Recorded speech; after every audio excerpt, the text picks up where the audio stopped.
وَلَقَدْ يَسَّرْنَا الْقُرْآنَ لِلذِّكْرِ فَهَلْ مِن مُّدَّكِرٍ۔ الحمد لله رب العالمين والصلاة والسلام على أشرف الأنبياء والمرسلين، أما بعد فأعوذ بالله من الشيطان الرجيم من همزه ونفخه ونفثه. بسم الله الرحمن الرحيم. رب اشرح لي صدري ويسر لي أمري واحلل عقدة من لساني يفقهوا قولي. اللهم انفعنا بما علمتنا وعلمنا ما ينفعنا وزدنا علما. وبشر عبادي الذين يستمعون القول فيتبعون أحسنه. أولئك الذين هداهم الله وأولئك هم أولو الألباب.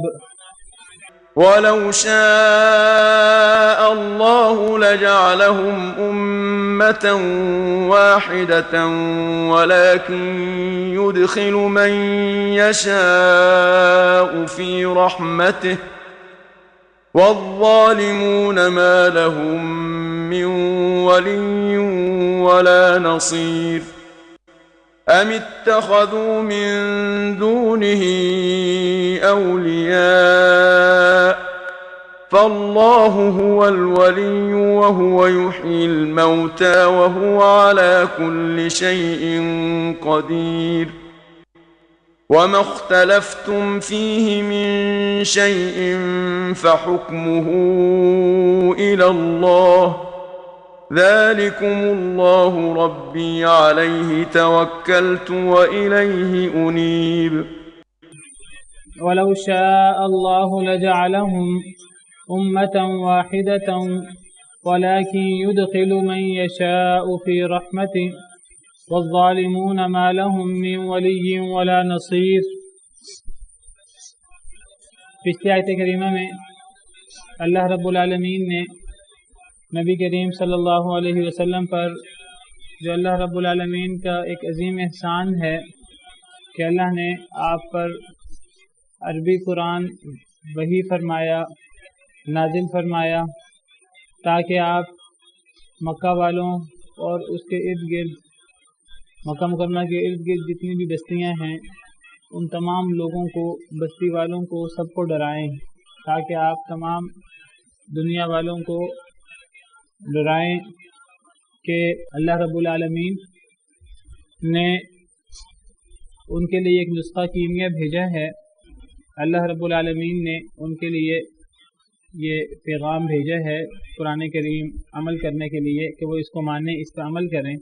اگر وہ اس پر عمل نہیں کریں گے تو انہیں دنیا کے اندر بھی اللہ رب العالمین کی طرف سے عذاب سزا بھگتنی ہوگی، قبر میں بھی اور پھر آخرت میں بھی ہمیشہ ہمیش کے لیے انہیں جہنم کا، اللہ کے عذاب کا سامنا کرنا پڑے گا۔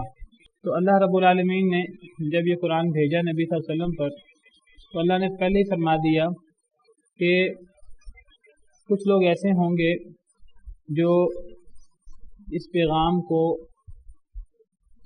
اللہ کی کتاب کو، اللہ کی اس وحی کو مان لیں گے، اس پر ایمان لے آئیں گے اور اس پر عمل کریں گے، اور کچھ لوگ ایسے ہوں گے جو اللہ کے اس پیغام کو، اللہ کی اس وحی کو نہیں مانیں گے۔ زیادہ تر لوگ اللہ کے اس پیغام کا، اللہ کی اس وحی کا انکار کریں گے، اس پر عمل نہیں کریں گے، تو ایسے لوگ پھر اللہ رب العالمین کے عذاب کا شکار ہوں گے، اخروی زندگی میں ہمیشہ کے لیے وہ اللہ کی جہنم جو ہے وہ اس کے مستحق ہوں گے۔ تو اسی لیے اللہ رب العالمین نے پچھلی آیت کریمہ کے آخر میں فرمایا تھا فریق فی الجنت و فریق فی السعیر، کہ ایک گروہ جنت میں ہے اور ایک گروہ جنت میں ہوگا اور ایک گروہ جہنم میں ہوگا۔ دو قسم کے فریق ہوں گے، دو قسم کے گروہ ہوں گے۔ پھر اللہ رب العالمین نے فرمایا وَلَوْ شَاءَ اللَّهُ لَجَعَلَهُمْ، اور اگر اللہ چاہتے البتہ بنا دیتے ان کو امۃ واحدۃ، ایک ہی امت۔ اگر اللہ چاہتے اللہ ان کو ایک ہی امت بنا دیتے، اللہ ان کو ایک ہی طریقہ کار پر بنا دیتے تو سب کے سب قرآن کریم کو مان لیتے، لیکن ایسا نہیں ہوا کہ سب لوگ مسلمان ہوں یا سب لوگ ایک ہی امت ہوں۔ وَلَكِنْ يُدْخِلُ مَنْ يَشَاءُ فِي رَحْمَتِهِ، لیکن داخل کرتے ہیں یعنی اللہ رب العالمین من یشاء جسے چاہتے ہیں فی رحمتی اپنے رحمت میں، اللہ جسے چاہتے ہیں اپنی رحمت میں داخل کر دیتے ہیں۔ سب اللہ رب العالمین کی رحمت کے مستحق نہیں ہوتے اور سب پھر مسلمان نہیں ہوتے۔ تھوڑے لوگ ہیں جن کو اللہ نے اپنی رحمت میں داخل کر دیا ہے، اور زیادہ تر لوگ ایسے ہیں جو گمراہ ہیں اور جو اللہ کی رحمت میں داخل اللہ نے ان کو نہیں کیا، اور وہ پھر اللہ کی سزاؤں کے اور جہنم کے حقدار ہوں گے والعیاذ باللہ۔ تو اس سے پتہ لگا کہ سب لوگ جو ہیں وہ جنتی نہیں ہو سکتے، سب لوگ ایک جیسے نہیں ہو سکتے۔ سب لوگ ایک جیسے تب ہوتے جب، جیسے میں نے کل ذکر کیا کہ جب اللہ رب العالمین انسانوں کو اختیار نہ دیتے، جب اللہ رب العالمین نے اختیار دیا، امانت پیش کی اور اس امانت کو انسانوں نے قبول کیا، آسمانوں نے، زمین نے، پہاڑوں نے قبول نہ کیا، لیکن انسانوں نے اس امانت کو اٹھا لیا، تو اب جب انسان کو اختیار مل گیا کہ وہ اپنی مرضی چلا سکے، تو اب جب اللہ نے اختیار دے دیا تو اب اختیار کے بعد اللہ جبر تو نہیں کریں گے کہ اللہ اب سب لوگوں کو جبراً مسلمان کریں اور اللہ سب کو مجبوراً اسلام پر چلائیں۔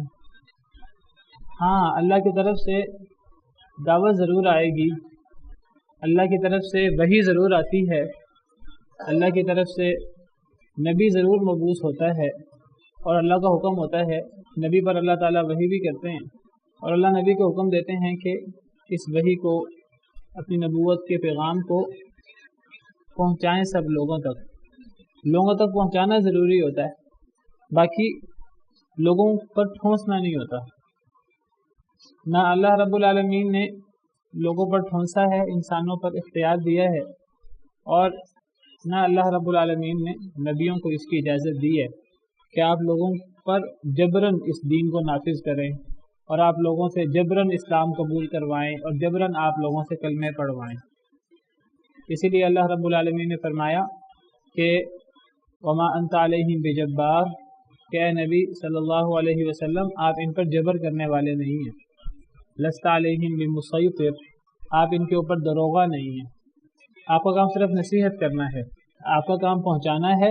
اللہ فرماتے ہیں قرآن کریم میں، اور اللہ فرماتے ہیں کہ میرا کام حساب لینا ہے قیامت کے دن، دنیا میں آپ نے پہنچانا ہے، آپ نے زبردستی نہیں کرنی۔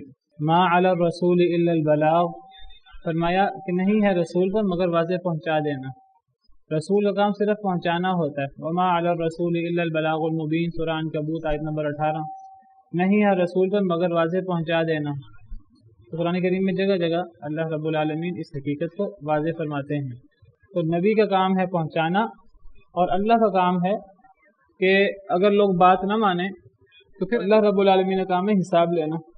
سورہ رعد آیت نمبر 40 میں فرمایا فَإِنَّمَا عَلَيْكَ الْبَلَاغُ وَعَلَيْنَا الْحِسَابُ، سوائے اس کے کہ نہیں آپ پر تو پہنچا دینا ہے، وَعَلَيْنَا الْحِسَابُ، ہمارے ذمے ہے حساب لینا، آپ کا کام پہنچا دینا ہے، آپ نے جبر نہیں کرنا۔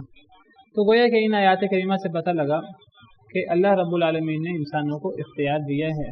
جب اللہ رب العالمین نے انسانوں کو اختیار دیا ہے تو اس کا اب نتیجہ یہ ہے کہ لازماً لوگ دو گروہ میں بٹ جائیں گے، سب لوگ ایک گروہ میں نہیں ہو سکتے، سب لوگ ایک جیسے ہو نہیں سکتے۔ کچھ لوگ اچھے راستے کو اختیار کر لیتے ہیں جنت میں، اور کچھ لوگ برے راستے کو اختیار کرتے ہیں اور وہ صحیح راستہ اختیار نہیں کرتے۔ تو جو اب لوگ برے راستے کو اختیار کرتے ہیں، اللہ رب العالمین نے ان سے حساب لینا ہے قیامت کے دن، ان کو پھر سزا دینی ہے۔ تو اب ان کے لیے جہنم ہے، اللہ نے جنت بھی بنائی ہے، جہنم بھی بنائی ہے، تو اب جنت کو بھی اللہ نے بھرنا ہے، جہنم کو بھی اللہ نے بھرنا ہے۔ تو اب ایک گروہ جنت میں ہے، ایک گروہ جہنم میں ہے۔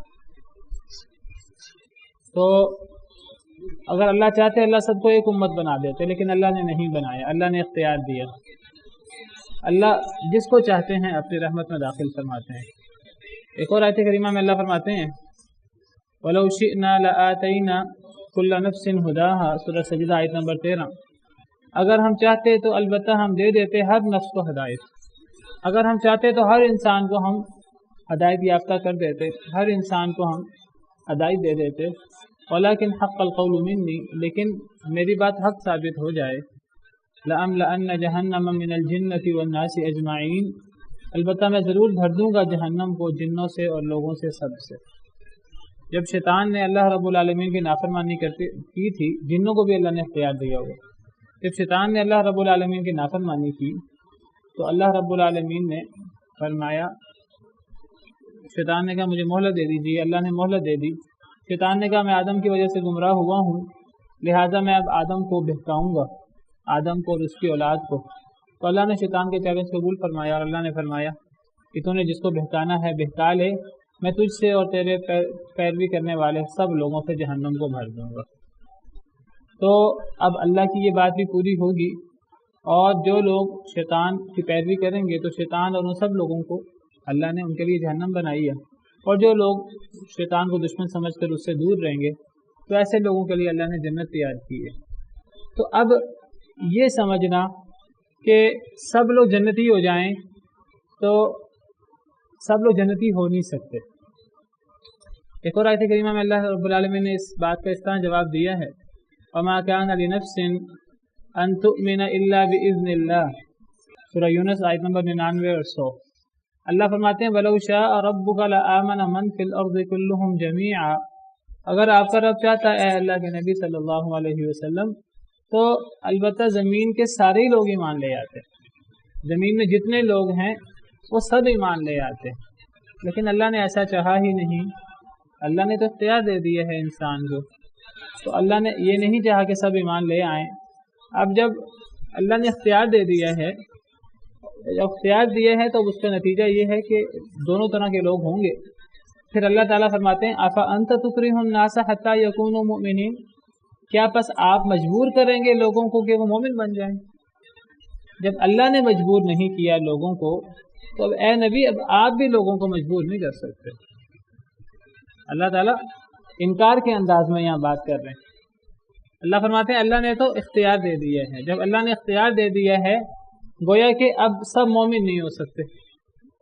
اگر اللہ اختیار نہ دیتے، اختیار دینا تو اللہ کی مرضی تھی، اللہ چاہتے تو نہ اختیار دیتے، جب اللہ اختیار نہ دیتے تو سارے لوگ فرشتوں کی طرح وہ جبراً نیکی کرتے، کوئی اپنی مرضی سے چاہے کرے نہ کرے، طوعاً و کرہاً سب نیکی کرتے، تو اس وقت پھر کوئی بھی اللہ کا نافرمان نہ ہوتا۔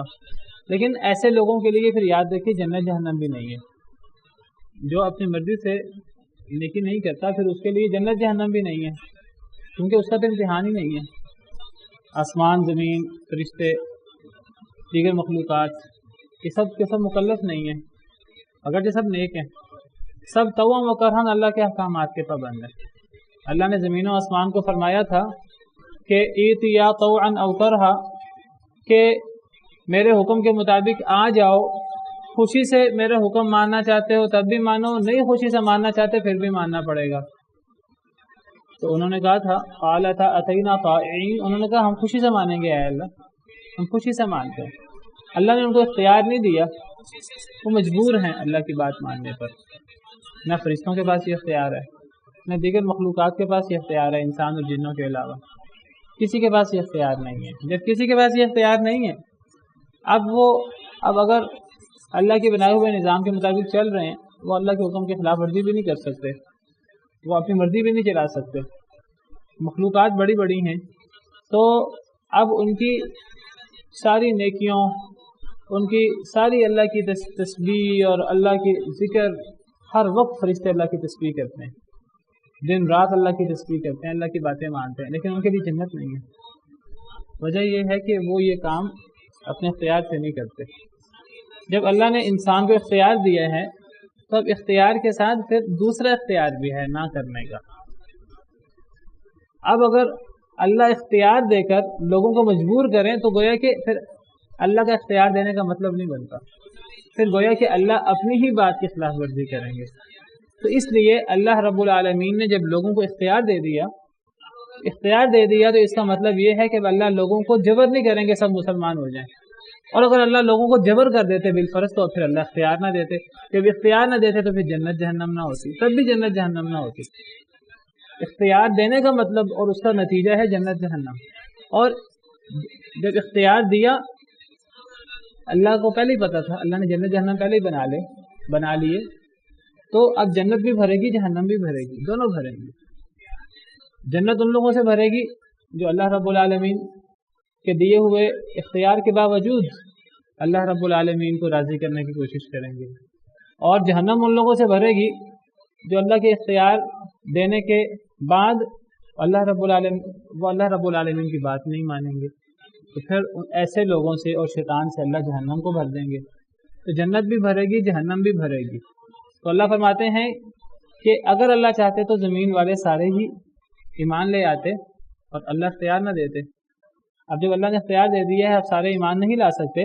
افانت تکرہ الناس حتی یکونوا مؤمنین، تو اے نبی کیا آپ اب لوگوں کو مجبور کریں گے کہ مومن ہو جائیں؟ اللہ نے جب مجبور نہیں کیا تو آپ کیسے مجبور کر سکتے ہیں؟ آپ بھی مجبور نہیں کر سکتے۔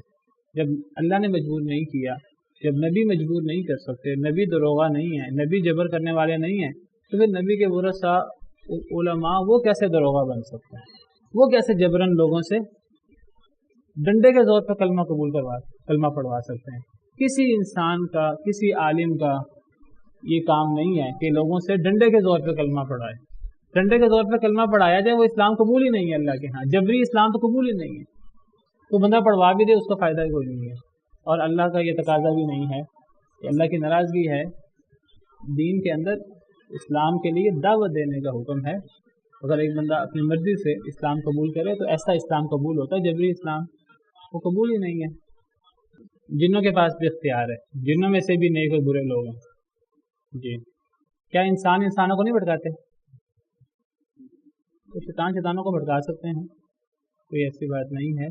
تو انسانوں کے پاس بھی اختیار ہے، جنوں کے پاس بھی اختیار ہے۔ سورہ رحمان سے پتہ لگتا ہے کہ انسان اور جن دونوں ایسی مخلوقات ہیں کہ ان میں سے کچھ لوگ جنت میں جائیں گے، کچھ لوگ جہنم میں جائیں گے، دونوں میں سے۔ تو یہ دو مکلف مخلوقات ہیں تمام مخلوقات میں سے۔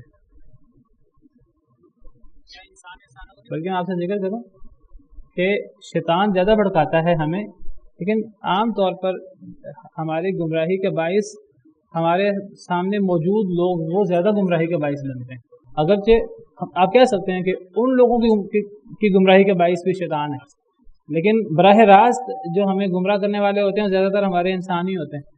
آپ دیکھیے جو لوگ یہودیوں کے گھر میں پیدا ہوں گے ان کے ماں باپ انہیں یہودی بنائیں گے، جو لوگ عیسائیوں کے گھر پیدا ہوتے ہیں اپنے ماں باپ اور ماحول کی وجہ سے وہ عیسائی بنتے ہیں، جو مجوسیوں کے گھر میں پیدا ہوتے ہیں وہ اپنے ماں باپ اور ماحول کی وجہ سے مجوسی بنتے ہیں، اللہ یہ کہ اللہ کسی کو ہدایت دے دے اور پھر بعد میں وہ اسلام قبول کر لے تو ایک الگ بات ہے، ورنہ عام طور پہ لوگ اپنے جیسے لوگوں سے متاثر ہی ہو کر انہی کے طور طریقے پر انہی کے ڈھب پر چلتے رہتے ہیں۔ زیادہ تر لوگ اپنے باپ دادا کے دین پر چلتے رہتے ہیں۔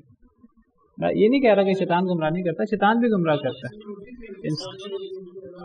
جی اب وہ جنات میں گڑبڑ کہاں سے؟ یہ تو انسان کی ابتدا کی بات ہو رہی ہے نا، جنات کی ابتدا کی بات نہیں ہو رہی۔ یہ انسانوں کے باپ کی پیدائش اور واقعہ ہے کہ اللہ نے پھر جب حضرت آدم کو پیدا فرمایا، پھر اللہ نے حضرت آدم علیہ السلام کو مقام دیا اور اللہ نے فرشتوں کو حکم دیا کہ انہیں سجدہ کرو۔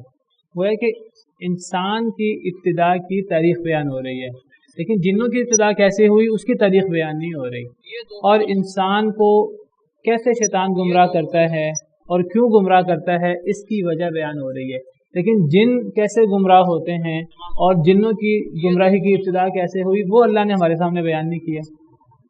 وہ اللہ کو پتہ ہے تو وہ اللہ نے بیان نہیں کیا۔ جو چیز اللہ نے بیان نہیں کی تو اس کا مطلب یہ نہیں ہے کہ وہ چیز ہے ہی نہیں، وہ چیز ہوگی لیکن اس کی تفصیلات اللہ نے ہمارے سامنے نہیں رکھی، ہم اپنی طرف سے تو نہیں بنا سکتے۔ یہ ہمیں قرآن کریم سے پتہ لگتا ہے کہ جنوں میں سے بھی نیک لوگ ہوتے ہیں، جنوں میں سے بھی برے لوگ ہوتے ہیں۔ سورہ جن کے اندر ہم نے پڑھا کہ جنوں کی ایک جماعت گزری، نبی صلی اللہ علیہ وسلم قرآن پڑھ رہے تھے تو وہ جن قرآن سن کر مسلمان ہو گئے، اور پھر وہ جن جو ہیں وہ اپنی قوم کے لیے داعی بن کر وہ واپس لوٹ گئے۔ تو پتہ لگا جنوں کے اندر بھی گمراہ جن ہوتے ہیں، جنوں کے اندر بھی مسلمان جن ہوتے ہیں، اور سورہ رحمان سے اور قرآن کریم کی کئی آیات سے پتہ لگتا ہے کہ انسانوں کی طرح جنوں میں بھی خیر اور شر دونوں کا تصور موجود ہے. تو جس طرح انسان مکلف ہے اس طرح جن بھی مکلف ہیں، دو مخلوقات مکلف ہیں. حضرت عبداللہ بن عمر بن عاص سے مروی ہے کہ نبی کریم صلی اللہ علیہ وسلم نکلے، وفی یدہ کتابانی، اور آپ کے ہاتھ میں دو کتابیں تھیں، دو رجسٹر یا دو کتابیں. آپ نکلے یعنی اپنے گھر سے نکلے، آپ ہمارے پاس آئے تو آپ کے ہاتھ میں دو کتابیں تھیں. فقال، تو آپ نے پوچھا، اتدرون ما هذان الکتابان، کیا تمہیں معلوم ہے یہ دو کتابیں کیا ہیں، کون سی دو کتابیں ہیں؟ یہ ترمذی کی روایت ہے اور یہ روایت صحیح ہے. آپ نے پوچھا کہ تمہیں معلوم ہے کہ یہ دو کتابیں کون سی ہیں؟ فقلنا لا یا رسول اللہ، نہیں اے اللہ کے رسول ہمیں نہیں معلوم. الا ان تخبرنا، مگر یہ کہ آپ ہمیں بیان کر دیں، آپ ہمیں بتا دیجئے. صحابہ کرام کو پتہ تھا کہ آپ اللہ کے نبی ہیں، آپ پر اللہ کی طرف سے پیغامات آتے ہیں. صحابہ کرام کو پتہ تھا کہ نبی صلی اللہ علیہ وسلم اللہ کی طرف سے ان کو ایسی باتیں معلوم ہو جاتی ہیں. تو کہنے لگے اے اللہ کے نبی صلی اللہ علیہ وسلم ہمیں نہیں پتہ، آپ بتا دیجئے کہ دو کتابیں کیا ہیں. فرمایا فقال للذی فی یدہ الیمنی، آپ نے اس کتاب کی طرف اشارہ کرتے ہوئے فرمایا جو آپ کے دائیں ہاتھ میں تھی. فرمایا ھذا کتاب من رب العالمین، یہ اللہ رب العالمین کی طرف سے کتاب ہے. فیہ اسماء اہل الجنۃ و اسماء آبائہم و قبائلہم، اس میں اہل جنت کے نام ہیں اور اس میں اہل جنت کے باپوں کے اور ان کے قبیلوں کے نام ہیں. ثم اجمل علی آخرہم، پھر اس میں جو آخر میں لوگ ہیں ان کا مجمل تذکرہ کیا گیا ہے. فلا یزاد فیہم ولا ینقص منہم ابدا، نہ اس کتاب میں جو نام لکھے گئے ہیں کسی نام میں کوئی اضافہ ہوگا اور نہ اس کتاب میں جو نام لکھے گئے ہیں کسی نام میں کبھی کوئی کمی ہو سکتی ہے. جو جنتی ہیں وہ طے ہیں پہلے سے، وہ اس کتاب میں سارے موجود ہیں. نہ اس کتاب میں ایک جنتی کا اضافہ ہو سکتا، نہ ایک جہنمی کی کمی ہو سکتی، نہ کسی ایک شخص کی کمی ہو سکتی، نہ اضافہ ہو سکتا. اس میں ایک بندے کی بھی کمی بیشی نہیں ہو سکتی. لوح محفوظ میں اللہ کے پاس سارے نام لکھے ہوئے ہیں. اب یہی نام اللہ رب العالمین نے نبی صلی اللہ علیہ وسلم کو ایک کتاب میں دیے، تو اب کیا وہ نبی صلی اللہ علیہ وسلم نے پڑھے یا صحابہ کرام کو بتائے؟ یہ ذکر نہیں ہے حدیث میں کہ آپ نے صحابہ کرام کو وہ نام بتائے. اللہ کے پاس تو وہ نام لوح محفوظ میں پہلے سے ہی موجود ہے. اللہ کے تو علم غیب میں پہلے سے ہی وہ نام موجود ہے، بلکہ جو کچھ قیامت تک ہونا ہے وہ تو لوح محفوظ میں لکھا ہوا ہے. لوح محفوظ میں ہر چیز، اللہ کا ہر حکم، اللہ کی ہر کتاب، اللہ کا ہر فیصلہ، اور اس دنیا میں جو کچھ ہونا ہے، جتنے نیک لوگ پیدا ہوئے اور جتنے نیک لوگوں نے پیدا ہونا ہے قیامت تک، جتنے بدبخت پیدا ہوئے، جتنے بدبختوں نے پیدا ہونا ہے، ہر چیز لوح محفوظ میں لکھی ہوئی ہے. یہ بات ہمیں پہلے ہی پتہ ہے لوح محفوظ کے حوالے سے. تو نبی صلی اللہ علیہ وسلم نکلے اور آپ کے ہاتھ میں دو کتابیں تھیں. اللہ رب العالمین شاید صحابہ کرام کو جو ہے وہ ان کا ایمان زیادہ مضبوط کرنا چاہتے تھے کہ وہ عملاً وہ کتابیں دیکھ لیں نبی صلی اللہ علیہ وسلم کے ہاتھ میں. یہ چیزیں لوح محفوظ میں پہلے سے ہی موجود ہیں. آپ نے فرمایا جو میرے دائیں ہاتھ میں کتاب ہے اس میں اہل جنت کے نام ہیں اور ان کے باپوں کے، ان کے قبیلوں کے، اور ان میں کوئی بندے کا نہ اضافہ ہو سکتا نہ کمی ہو سکتی ہے کبھی بھی. ثم قال للذی فی شمالہ، پھر آپ نے فرمایا اس کتاب کے بارے میں جو آپ کے بائیں ہاتھ میں تھی، ھذا کتاب من رب العالمین، یہ اللہ رب العالمین کی طرف سے کتاب ہے. فیہ اسماء اہل النار و اسماء آبائہم و قبائلہم، اس میں جہنمیوں کے نام ہیں اور ان کے باپوں کے اور ان کے قبیلوں کے نام ہیں. ثم اجمل علی آخرہم، ان میں آخری لوگوں کا مجمل تذکرہ ہے. فلا یزاد فیہم ولا ینقص منہم ابدا، ان میں بھی نہ کوئی اضافہ ہوگا اور نہ ان میں کبھی کوئی کمی ہو سکتی ہے. یہ بھی طے ہیں پہلے سے. وہی سوال جو آپ کے ذہن میں آ رہا ہے، یہی سوال صحابہ کرام نے کیا. فقال اصحابہ، تو آپ کے صحابہ نے عرض کیا، ففیم العمل یا رسول اللہ، اے اللہ کے رسول پھر ہم عمل کیوں کریں؟ اگر ہر چیز پہلے سے ہی طے ہے، جنتی پہلے سے ہی طے ہیں، جہنمی پہلے سے ہی طے ہیں، ہمیشہ جب یہ بات آتی ہے جنت جہنم کی، اور ہمیشہ قرآن و سنت میں ہمیں یہ ملتا ہے کہ اللہ نے جنتی اور جہنمیوں کا پہلے سے ہی طے کر رکھا ہے. اللہ کو پہلے سے ہی پتہ ہے جنتی کون ہے، جہنمی کون ہے. تو فوراً یہ ایک مشکل ایک چیز ہے، فوراً سوال پیدا ہوتا ہے انسان کے دل میں، اگر یہ چیز پہلے سے ہی لکھی ہوئی ہے تو پھر عمل کیوں؟ اس کا بڑا آسان سا ویسے تو جواب ہے کہ اللہ نے جو بھی چیز لکھی ہے اللہ نے اپنے علم سے لکھی ہے.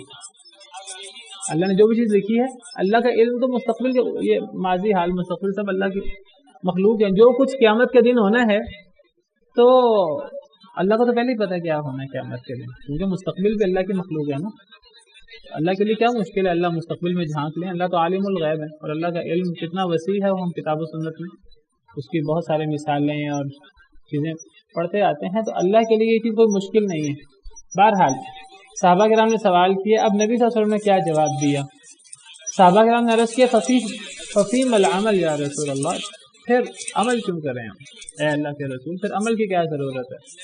ان کان امر قد فرغ منہ, اگر ایسا معاملہ ہے جس سے فراغت ہو چکی ہے, اگر جنتی طے ہو چکے ہیں جہنمی طے ہو چکے ہیں, پھر ہم عمل کیوں کریں؟ مشہور سوال ہمیشہ ذہن میں آتا ہے. فقال, تو آپ نے فرمایا سددوا وقاربوا, سیدھے سیدھے کام کرو, قول سدید کرو, سیدھے سیدھے رہو. وقاربوا, ایک دوسرے سے قریب قریب رہو, آپس میں قربت والا معاملہ کرو. فإن صاحب الجنة يختم له بعمل أهل الجنة, جنت والا شخص اس کا خاتمہ اہل جنت کے عمل پر ہوتا ہے. جنتی شخص کا خاتمہ اہل جنت کے عمل پر ہوتا ہے, اسی عمل کی وجہ سے وہ جنت میں جاتا ہے. جب وہ عمل تو بھی اس نے کرنا ہے, اللہ نے پہلے کیسے جنت میں اس کا نام لکھ دیا, اللہ نے اپنے علم سے لکھا. یہ ہے اصل میں جو ہمیں مشکل لگتی ہے بات ہمیشہ. جو جنتی ہے اب انسان کو عمل کرنا پڑے گا. ایک بندہ عمل چھوڑ دے گا اور جہنمی والے عمل کرے گا تو اس کا خاتمہ جب جہنمی والے عمل پر ہوگا وہ تو جہنمی ہے. ہمیں نہیں پتا کہ ہم میں جنت میں کون ہے جہنم میں کون ہے, ہمیں بتایا نہیں گیا. اگر بتا دیا جاتا پھر یہ مسئلہ پیدا ہوتا, اصل مسئلہ پیدا ہوتا اگر بتا دیا جاتا. تو اسی لیے تو بتایا نہیں گیا, اسی لیے ہمیں علم غیب نہیں دیا گیا. بتایا نہیں گیا تو ہمارے لیے تو امتحان ویسے کا ویسا ہی ہے. ہاں اللہ کے علم میں بات پہلے سے موجود ہے, اور اللہ کے علم میں آج کیا یا جس وقت یہ صحابہ کرام نے نبی صلی اللہ علیہ وسلم کے ہاتھ میں یہ کتابیں دیکھی تھی اس وقت کیا 1500 سال پہلے, اللہ کے علم میں تو یہ ہمیشہ سے ہے. جب اللہ نے لوح اور قلم کو پیدا نہیں کیا تھا اللہ کو تو اس سے بھی پہلے پتا تھا. اللہ نے سب سے پہلے قلم کو پیدا فرمایا, اللہ نے فرمایا لکھ. قلم نے کہا کیا لکھوں؟ اللہ نے فرمایا جو کچھ قیامت تک ہونا لکھ لو. اس نے لکھ دیا, اور اس میں جنتیوں جہنمیوں کو بھی لکھ دیا کہ نہیں لکھا, اس میں ہر چیز لکھ دی نا. کیا اللہ کو اس وقت پتا لگا؟ اللہ کو تو اس سے بھی پہلے کا پتا تھا, اللہ کو تو ازل سے پتا ہے, اللہ کا علم تو ازلی ہے.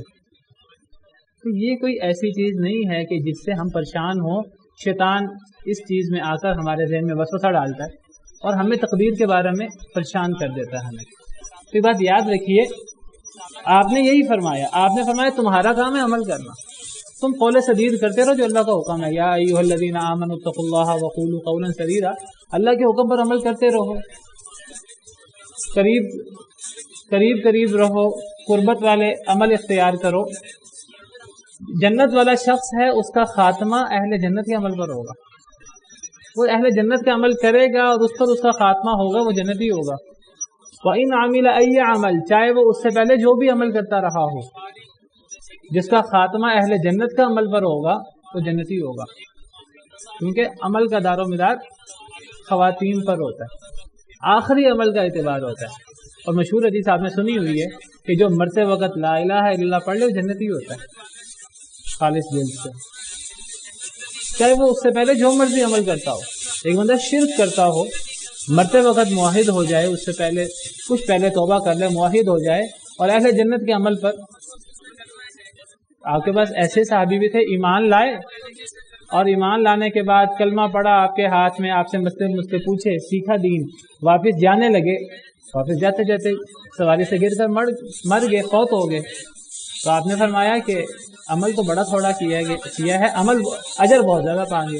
پوری زندگی ان کی کفر میں جاہلیت میں گزری, آ کر کیا کیا, صرف کلمہ پڑھا اور ایمان لائے آپ پر, آپ سے دین سیکھا, موٹے موٹے احکامات پوچھے اور کہا کہ میں اس میں کوئی کمی بیشی نہیں کروں گا, میں اس پر عمل کروں گا. یہ عہد پیمان کیا, آپ کے سامنے بیعت کی آپ کی, اور واپس جانے لگے تو سواری سے گر کر فوت ہو گئے. آپ نے فرمایا عمل بہت تھوڑا کیا, اجر بہت زیادہ پا کے جنتی بن گیا, کیونکہ اس کا خاتمہ جو ہے وہ ایمان پر ہوا, چاہے پوری زندگی جاہلیت میں گزر گئی. یہی بات نبی صلی اللہ علیہ وسلم جو ہیں وہ ابو طالب سے کہتے رہے کلمہ پڑھ لیں. وہ کلمہ پڑھ لیتے تو ان کے ساتھ بھی یہی معاملہ ہوتا. پھر فرمایا وَإِنَّ صَاحِبَ النَّارِ، جو آگ والا شخص ہے، یختم لہ بعمل اہل النار، اس کا خاتمہ اہل نار کے اعمال پر ہوتا ہے. وَإِنْ عَمِلَ أَيَّ عمل، چاہے وہ اس سے پہلے جو بھی عمل کرتا رہے. تو ہمیں کبھی بھی اپنے نیک عمل پر، نمازوں پر ہمیں تکیہ کر کے اور تکبر کر کے نہیں بیٹھ جانا چاہیے کہ ہم قرآن پڑھتے ہیں، ہم تو مسلمان ہیں، ہم تو نیک عمل کرتے ہیں. ایک بندہ نیک عمل کرتے کرتے کیا پتا کہ کب وہ جہنمیوں والے اعمال شروع کرے اور اس کا خاتمہ ان اعمال پر ہو. اللہ معاف کرے. باقاعدہ حدیث مبارکہ ہے.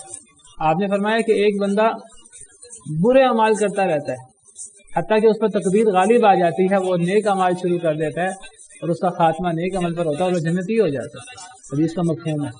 پھر آپ نے فرمایا کہ ایک شخص جو ہے وہ نیک عمل کرتا رہتا ہے حتیٰ کہ اس پر تقدیر غالب آ جاتی ہے، پھر وہ برے عمل شروع کرتا ہے اور پھر اس کا خاتمہ اس برے عمل پر ہوتا ہے اور پھر وہ اہل نار میں سے ہوتا ہے.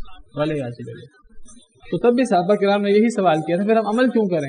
آپ نے فرمایا عمل کرتے رہو، فَكُلٌّ مُيَسَّرٌ لِمَا خُلِقَ لَهُ، ہر بندہ جس کام کے لیے پیدا ہوا ہے اس کے لیے وہ کام آسان بنا دیا جائے گا.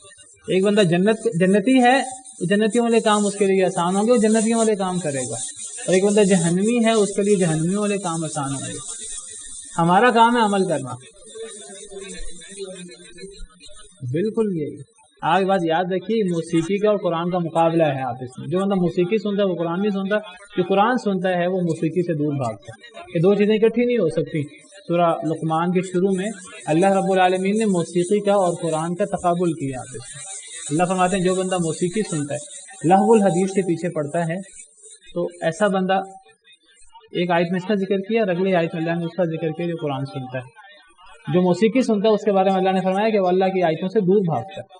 بہرحال تو یہ حدیث ہم ختم کرنے بہت اہم حدیث ہے، غور طلب حدیث ہے. حدیث ہمیں بتاتی ہے کہ جنتی جہنمی طے ہیں، لیکن اب ہم تکیہ کر کے نہ بیٹھ جائیں. ہمارا کام کیا؟ عمل کرنا.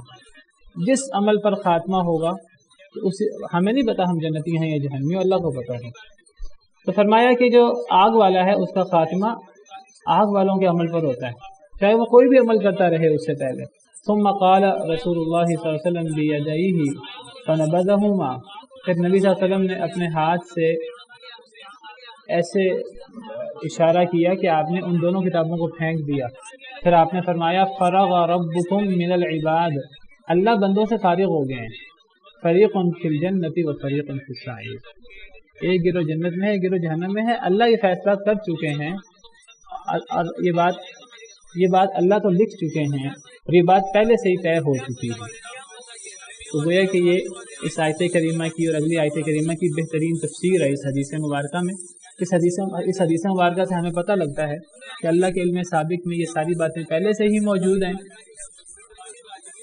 اور اب ہمیں تسلی سے بیٹھ نہیں جانا چاہیے کہ اللہ نے تو طے کر دیا ہے اب ہم جو مرضی کرتے رہیں. ہمیں عمل کرنا ہے. اگر ہم جنتیوں والے عمل پر فوت ہوئے تو جنتی ہوں گے انشاءاللہ، اگر جہنمی والے عمل پر فوت ہوئے تو جہنمی ہوں گے والعیاذ باللہ. تو انسان کا کام ہے انسان عمل کرے. تو فرمایا اگر اللہ چاہتا تو اللہ تمہیں ایک ہی امت بنا دیتا، ولیکن یدخل من یشاء فی رحمتہ، لیکن وہ داخل کرتا ہے جسے چاہتا ہے اپنی رحمت میں. اللہ جسے چاہتا ہے اپنی رحمت میں داخل کرتا ہے. یہاں پھر ایک سوال پیدا ہو سکتا ہے کہ اگر اللہ ایک گناہ گار کو اپنی رحمت میں داخل کر دے اور ایک بندہ جو ہے گناہ گار نہیں بننا چاہتا، اللہ اسے اپنی رحمت میں داخل نہ کرے، ایسا ہوتا نہیں ہے. دیکھیے اللہ رب العالمین کا فیصلہ چلتا ہے دنیا میں بھی اور آخرت میں بھی. جو اللہ چاہتے ہیں وہی ہوتا ہے. لیکن اللہ رب العالمین کے بارے میں یاد رکھیے کہ اللہ رب العالمین ظالم نہیں ہے. اللہ رب العالمین بے انصاف، نا انصافی کرنے والے نہیں ہیں. جو بندہ دین کی طرف آنا چاہتا ہے اللہ اس کو دین کی طرف لاتے ہیں، اللہ اس کو اپنی رحمت میں داخل کرتے ہیں. یہ نہیں ہوتا کہ ایک بندہ جو ہے وہ بھاگنا چاہتا ہو اللہ سے اور اللہ اس کو اپنے قریب کر رہے ہیں. یہ نہیں ہوتا ایک بندہ اللہ سے قریب ہونا چاہتا ہو اللہ اس کو اپنے قریب ہونے نہ دے رہے ہوں. وہ بندہ اللہ کی رحمت میں داخل ہونا چاہتا ہے اور اللہ اس کو اپنی رحمت سے دور کر رہے ہوں. ایسا ہوتا نہیں ہے. اللہ جسے چاہتے ہیں اپنی رحمت میں داخل کرتے ہیں. اللہ حکیم علیم ہے. اللہ عدل و انصاف کرنے والے ہیں. جو بندہ اللہ کی رحمت میں داخل ہونا چاہتا ہے، جو بندہ یہ خواہش کرتا ہے، اللہ اس کی خواہش سے بڑھ کر، اللہ اس کے ساتھ اس سے بڑھ کر معاملہ کرتے ہیں. دوسری احادیث مبارکہ پڑھیں، دوسری آیات پڑھیں تو مزید واضح ہوتا ہے. حدیث مبارکہ میں آتا ہے ایک انسان اللہ کو یاد کرتا ہے، اللہ اسے یاد کرتا ہے. اللہ انسان کے ساتھ اس کے ظن کے مطابق معاملہ کرتے ہیں. اگر ایک حدیث کا مفہوم ہے، اگر ایک بندہ اللہ کو اکیلے میں یاد کرے، اللہ اس کو اکیلے میں یاد کرتے ہیں. اگر ایک بندہ اللہ کو مجمع میں یاد کرے، اللہ اس کو اس سے بہتر مجمع میں یاد کرتے ہیں. ایک بندہ اللہ کے قریب ہوتا ہے ایک ذرا، اللہ ایک قدم اللہ کی طرف چل کر آتا ہے. حدیث کا مفہوم ہے اللہ اس کی طرف 2 قدم چل کے آتے ہیں. ایک بندہ اللہ کی طرف چل کر جاتا ہے، اللہ اس کی طرف بھاگ کر آتے ہیں. یہ سارا حدیث کا مفہوم ہے. اس سے پتہ لگتا ہے کہ یہ ایسے نہیں ہے کہ اللہ تعالیٰ جو ہے وہ جس کو چاہیں اپنے رحمت میں داخل کر دیں. وہ چاہے اللہ سے دور بھاگنا چاہتا ہو، جو اللہ سے دور بھاگنا چاہتا ہے اللہ اس کو اپنے رحمت میں داخل نہیں کرتے. جہاں جانا چاہتا ہے اللہ اس کو وہیں بھیج دیتے ہیں. جو اللہ کے قریب ہونا چاہتا ہے اللہ اس کو اپنے رحمت میں داخل کر دیتے ہیں. اللہ کا فیصلہ چلتا ہے. فرمایا وَالظَّالِمُونَ مَا لَهُم مِّن وَلِيٍّ وَلَا نَصِيرٍ، اور ظالم لوگ نہیں ہیں ان کے لیے کوئی بھی دوست اور نہ کوئی مددگار. پیچھے اللہ نے ذکر کیا ان لوگوں کا جنہیں اللہ اپنے رحمت میں داخل کرتے ہیں، یعنی نیک لوگ. تو نیک لوگ تو اللہ کی رحمت میں داخل ہو گئے، جنت میں داخل ہو گئے. اور جو نیک لوگ نہیں ہیں تو وہ ظالم ہیں. فرمایا ان کے لیے نہ کوئی دوست ہے، نہ کوئی مددگار ہے، نہ دنیا میں نہ آخرت میں. ام اتخذوا من دونه اولیاء، کیا انہوں نے پکڑ لیے اللہ کے علاوہ دوست. ظالموں کی بات ہو رہی ہے. کیا انہوں نے اللہ کے علاوہ دوست بنا لیے؟ کیا انہوں نے اللہ کے علاوہ معبود بنا لیے؟ جن معبودوں کو وہ سمجھتے ہیں کہ ان کے پاس بڑے اختیارات ہیں، وہ ہماری مدد بھی کر سکتے ہیں، ہمیں نفع نقصان بھی دے سکتے ہیں، ہماری بگڑی بھی بنا سکتے ہیں، ہماری حاجت روائی مشکل کشائی بھی کر سکتے ہیں. اللہ سوال کرتے ہیں کیا انہوں نے بنا لی ہے اللہ کے علاوہ دوست، کارساز، بگڑی بنانے والے؟ یہ ایک سوال ہے، اس سوال کے اندر انکار ہے. کوئی ایسا معبود نہیں ہے، معبود برحق جو اللہ کے علاوہ معبود بننے کے مستحق ہو، معبود کہلانے کا مستحق ہو. سوال اللہ کرتے ہیں کیا انہوں نے پکڑ لیا اللہ کے علاوہ دوست، معبود، کارساز، بگڑی بنانے والے؟ سوال ہے، سوال کے اندر ہی انکار ہے. فرمایا فاللہ هو الولی، بس اللہ وہی معبود ہے، اللہ ہی بگڑی بنانے والے ہیں، اللہ ہی کارساز ہیں. اللہ ولی کے اندر سارے معنی آ جاتے ہیں. ولی کا معنی معبود بھی ہے، معبود آپ معنی کر لیں، ولی کا معنی آپ مدد کرنے والا، دوست کر لیں، مدد کرنے والا کر لیں، بگڑی بنانے والا، مشکل کشا، حاجت روا، یہ سب معنی اس کے اندر آ جاتے ہیں. اللہ ہی دوست ہے یا مدد کرنے والا ہے یا بگڑی بنانے والا ہے، حاجت روائی مشکل کشائی کرنے والا، اللہ کے علاوہ کوئی اور نہیں ہے. وَهُوَ يُحْيِي الْمَوْتَى، اور وہ زندہ کرتا ہے مردوں کو. وَهُوَ عَلَى كُلِّ شَيْءٍ قَدِيرٌ، اور وہ ہر شے پر قادر ہے. کون ہے اللہ کے علاوہ کہ جو ہر شے پر قادر ہو، جو مردوں کو زندہ کر سکتا ہو؟ کوئی نہیں کر سکتا. تو پھر اللہ ہی معبود برحق ہے، پھر اللہ ہی مدد کرنے والا، بگڑی بنانے والا، حاجت روائی مشکل کشائی کرنے والا، اللہ کے علاوہ کوئی نہیں ہے. اور اسی کا نام توحید ہے. وَمَا اخْتَلَفْتُمْ فِيهِ مِنْ شَيْءٍ فَحُكْمُهُ إِلَى اللَّهِ، اور جو بھی تم اختلاف کرو جس میں کسی بھی شے میں، فَحُكْمُهُ إِلَى اللَّهِ، تو اس کا فیصلہ اللہ کی طرف ہے. یعنی تمہارا جس بات میں بھی اختلاف ہو جائے، وہ کوئی بھی چیز ہے، تمہارا کسی شے میں اختلاف ہو جائے تو اس کا فیصلہ اللہ سے کروا لو. یہ عموم ہے، کسی شے میں اختلاف ہو جائے اس کا فیصلہ اللہ کریں گے. ایک مسلمان کا عقیدہ یہ ہے، اور ایک مسلمان کو اسی کے مطابق اپنی زندگی گزارتا ہے. اس کو پتہ ہے کہ میں اللہ کے حکم کا پابند ہوں اور اللہ کے علاوہ کسی کے حکم کا پابند نہیں ہوں. اللہ کے علاوہ میں صرف اس کے حکم کا پابند ہوں جس کی اللہ نے بات ماننے کا حکم دیا. جس کی اللہ نے بات ماننے کا حکم دیا اس کی بات ماننا در حقیقت اللہ کی بات ماننا ہوا. اس کی بات اس لیے مانی جاتی ہے اللہ کے علاوہ کسی اور کی، کیونکہ اللہ نے اس کی بات ماننے کا حکم دیا. اگر اللہ نے نہ دیا ہوتا کبھی اس کی بات نہ مانتے. بالکل ویسی بات جس میں سیدنا عمر نے فرمایا تھا حجر اسود کو چومتے ہوئے کہ انی اعلم انک حجر، میں جانتا ہوں کہ ایک پتھر ہے، نہ تو نفع دے سکتا ہے نہ تو نقصان دے سکتا ہے. میرے نزدیک تیری تیرے اندر کوئی طاقت نہیں ہے بگڑی بنانے کی، مدد کرنے کی، نقصان پہنچانے کی، جب کوئی طاقت نہیں ہے حجر اسود کے اندر، پھر ہم بوسہ کیوں دیتے ہیں، پھر ہم تعظیم کیوں کرتے ہیں؟ وَلَوْلَا أَنِّي رَأَيْتُ رَسُولَ اللَّهِ صلی اللہ علیہ وسلم يُقَبِّلُكَ مَا قَبَّلْتُ، اگر نبی صلی اللہ علیہ وسلم کو تجھے بوسہ دیتے ہوئے نہ دیکھا ہوتا کبھی تجھے بوسہ نہ دیتا۔ اور نبی کا حکم در حقیقت اللہ کا حکم ہوتا ہے۔ یہ ایک مسلمان کا عقیدہ ہے سادہ سا۔ جس شے میں تمہارا اختلاف ہو جائے اس کا فیصلہ اللہ سے کروا لو۔ ایک مسلمان کے نزدیک سب کچھ اللہ ہے، اللہ کا حکم، ان الحکم الا للہ، فیصلہ کرنے کا اختیار ہے تو اللہ کے پاس ہے۔ اور کیوں اللہ کے پاس ہے؟ کیونکہ وہ خالق ہے، خالق ہی یہ اختیار رکھتا ہے کہ وہ حکم بھی دے سکے۔ اس بات کو اللہ رب العالمین نے اس انداز سے بیان فرمایا۔ اللہ رب العالمین نے زمین و آسمان کی تخلیق کا ذکر کیا، 6 دنوں میں اپنے عرش پہ مستوی ہونے کا ذکر کیا، دیگر مخلوقات کے پیدا کرنے کا ذکر کیا۔ پھر اللہ نے فرمایا جب ان تمام چیزوں کو اللہ پیدا کرتے ہیں تو فرمایا الا لہ الخلق والامر، خبردار اسی کے لیے تخلیق ہے اور اسی کے لیے حکم بھی ہے، کیونکہ پیدا اس نے کیا ہے لہذا حکم بھی وہی دے سکتا ہے۔ جس نے پیدا نہیں کیا تو وہ حکم کیسے دے سکتا ہے انسان کو؟ اور انسان اس کا پابند کیسے ہے؟ انسان کسی کا کوئی پابند نہیں ہے، انسان پابند ہے تو اپنے خالق کا بس۔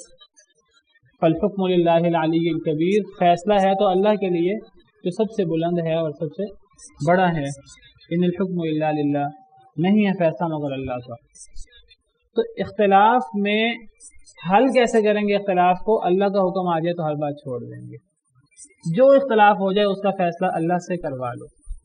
یہاں یہ بات فرمائی، اور دوسری آیت کریمہ میں فرمایا کہ جس بات میں بھی تنازع ہو جائے، جس بات میں بھی اختلاف ہو جائے تو اس کو کس طرف لوٹاؤ؟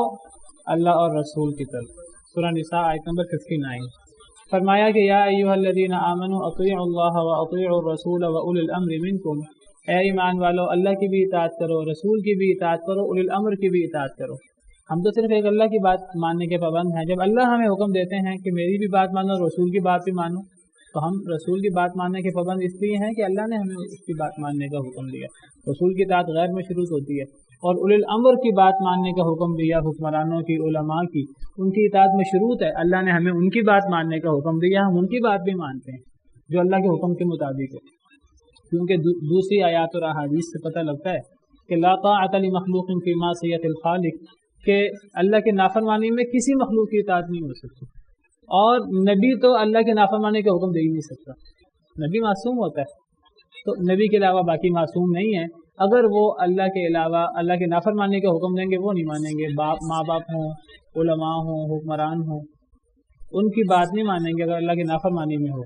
ہاں اگر اللہ کی بات، اللہ والی بات کریں، اللہ کے دین والی بات کریں تو ہم ان کے پابند ہیں۔ اللہ کے اور اللہ کے رسول کے ہم غیر مشروط پابند ہیں، اور اولی الامر کے ہم مشروط پابند ہیں۔ فَإِن تَنَازَعْتُمْ فِي شَيْءٍ، پس اگر تمہارا اختلاف ہو جائے کسی شے میں، فَرُدُّوهُ إِلَى اللَّهِ وَالرَّسُولِ، تو اسے اللہ اور رسول کی طرف لوٹا دو۔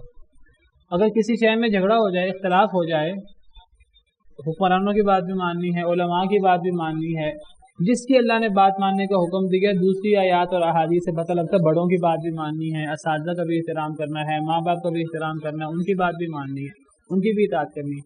اس آیت کریمہ سے پتہ لگا کہیں اگر اختلاف ہو جائے تو وہاں پھر اس اختلاف کو اللہ اور رسول کی طرف لوٹا دیا جائے۔ ان کنتم تؤمنون باللہ والیوم الآخر، اگر تم ایمان رکھتے ہو اللہ اور آخرت کے دن پر، یعنی اگر تم اللہ کی طرف اور رسول کی طرف لوٹاؤ گے تو گویا کہ یہ اس بات کی دلیل ہوگی تمہارا اللہ پر اور آخرت پر ایمان ہے، اور اگر تم نہیں لوٹاؤ گے تو پھر یہ دو چیزیں مشکوک ہو جائیں گی والعیاذ باللہ۔ اور دو چیزیں چھوٹی نہیں ہیں، بہت بڑی چیزیں، اللہ پر ایمان اور آخرت پر ایمان۔ تو آخرت پر اور اللہ پر ایمان لانے کا دلیل یا اس کی عملی مثال کیا ہے کہ کیا اختلافات کا حل اللہ اور رسول سے کرواتے ہیں کہ نہیں کرواتے؟ ذالک خیر و احسن تأویلا، یہ زیادہ بہتر ہے اور انجام کے اعتبار سے اچھا ہے۔ اب اس آیت کریمہ میں اللہ نے تنازع کا حل کرنے کا طریقہ بتایا اللہ اور رسول، اور یہ سورہ شورى کی جو ہم آیت پڑھ رہے ہیں اس میں اللہ نے اختلاف حل کرنے کا طریقہ بتایا اللہ۔ اب یہ آیتوں میں ٹکراؤ ہے کہ ایک ہی معنی دونوں آیتوں کا، ایک ہی معنی آیتوں میں ٹکراؤ نہیں ہو سکتا۔ قرآن کی دونوں آیتیں، اس سے کیا پتہ لگا دونوں آیتوں کو ملائیں تو مطلب کیا نکلا کہ رسول کا حکم اللہ کا حکم ہے۔ ایک ہی بات نکلتی ہے کہ اس آیت سے پتہ لگا جس چیز میں اختلاف ہو جاؤ اللہ سے فیصلہ کروا لو، اس آیت سے پتہ لگا اللہ اور رسول سے فیصلہ کروا لو، پتہ لگا رسول کی بات اللہ کی بات ہے۔ اتنی سیدھی سی بات ہے، لوگوں کو سمجھ ہی نہیں آتی۔ حدیث کے مسئلے میں، سنت کے مسئلے میں لوگ عجیب و غریب گمراہیوں کا اور فتنوں کا شکار ہیں، کچھ وہی نہیں مانتے، کچھ کہتے ہیں، کچھ کہتے ہیں۔ کل پرسوں ایک بندہ بات کر رہا تھا رجم کی سزا کے بارے میں کہ یہ رجم کی سزا تو ملاؤں نے جو ہے نا وہ طے کر رکھی ہے، دین میں تو ہے ہی نہیں، قرآن میں تو ہے ہی نہیں۔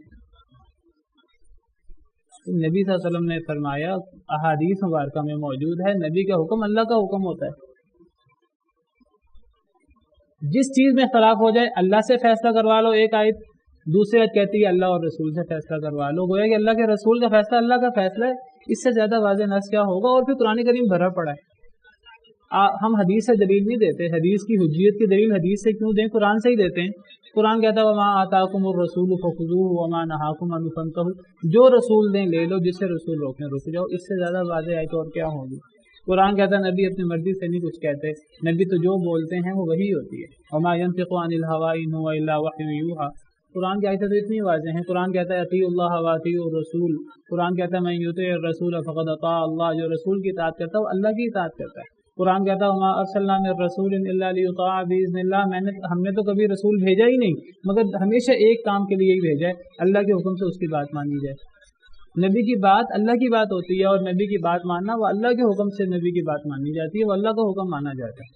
تو اختلافات کا حل اللہ اور رسول کی بات، در حقیقت تو اللہ کی بات ہے، یہی ہمارا عقیدہ ہے، اور ہم نے اختلافات کا حل اللہ سے کروانا ہے، قرآن سے اور قرآن کی تشریح سنت سے، اور ایک مسلمان کا یہی جو ہے وہ موٹو ہے۔ اور جو بندہ یہ کام نہیں کرتا اس کا اللہ پر اور آخرت پر ایمان اس کا مشکوک ہے۔